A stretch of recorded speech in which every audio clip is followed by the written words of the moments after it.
From the Albuquerque Journal, this is the leading news. I'm Gino Gutierrez. It's Monday, December 29th.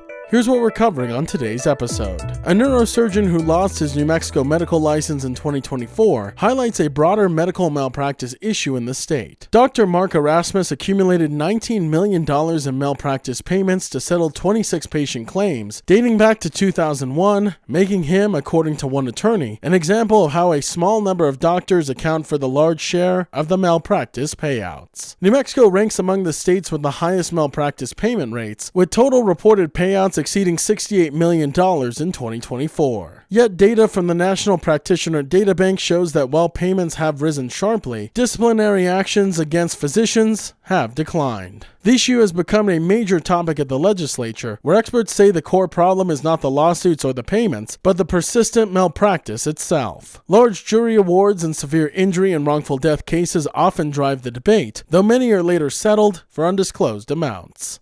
The University of Colorado Board of Regents has scheduled a special meeting today to vote on hiring Fernando Lovo as the school's next athletic director. The vote will follow a closed executive session to discuss a personnel matter as required by law. Lovo is the current athletic director at the University of New Mexico and has been in that role for just over a year. While he has not publicly confirmed accepting the job and has not responded to media inquiries, the meeting strongly signals his impending move to Colorado. UNM officials continue to say no decisions have been finalized and that the athletics department is operating as normal. Sources within UNM expect no public announcements about leadership changes until after the Colorado Regents vote. Lovo was with UNM's football team at Friday's Rate Bowl, but did not attend Saturday's New Mexico Bowl. Colorado is replacing longtime AD Rick George, who hired football coach Deion Sanders in 2022. If Lovo leaves UNM, his contract requires him to pay a buyout of just under $800,000.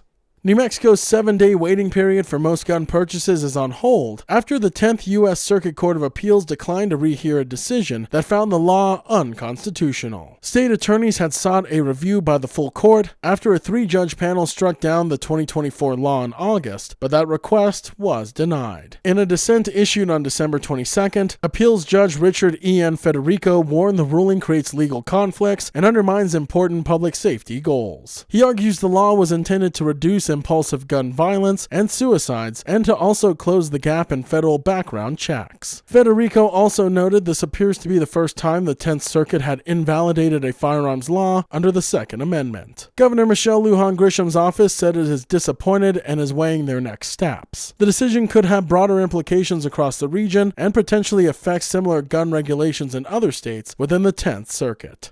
And Bosque Brewing is shutting down all of its New Mexico tap rooms after a federal judge dismissed the company's Chapter 11 bankruptcy case last week. The closures began Friday with the Nob Hill Public House in Albuquerque, followed by the remaining 5 tap rooms in Albuquerque, Las Cruces, and Bernalillo that all closed on Sunday. The company said the decision was made with, quote, heavy hearts, citing the impact on staff and longtime customers. While Bosque branded tap rooms are closing, Restoration Pizza and Smothered Brunch will continue operating independently, and Bosque beer will still be brewed by Marble Brewery. The closure stems from a ruling by U.S. bankruptcy judge Robert Jacobitz, who dismissed the Chapter 11 case after a U.S. trustee said keeping it open was not in the creditor's best interests. Court filings indicated Bosque was unlikely to generate enough cash flow to pay creditors and had failed to meet its insurance requirements. The company reported $10 to $50 million in liabilities and fewer than $10 million in assets. The shutdown comes amid a broader contraction in the craft beer industry nationwide, with declining sales and more brewery closures than openings happening in the past year. The leading news is powered by the journalism of the Albuquerque Journal. If you enjoy hearing all of the stories we share with you here daily, please consider becoming a digital subscriber to the Journal by utilizing the discount code in our show notes. Every subscription helps support local journalism and allows us to provide you with the news that matters to you. Now taking a look at Albuquerque's weather forecast. Today you can expect mostly sunny skies with a high near 48, and as for this evening, partly cloudy with a low around 23.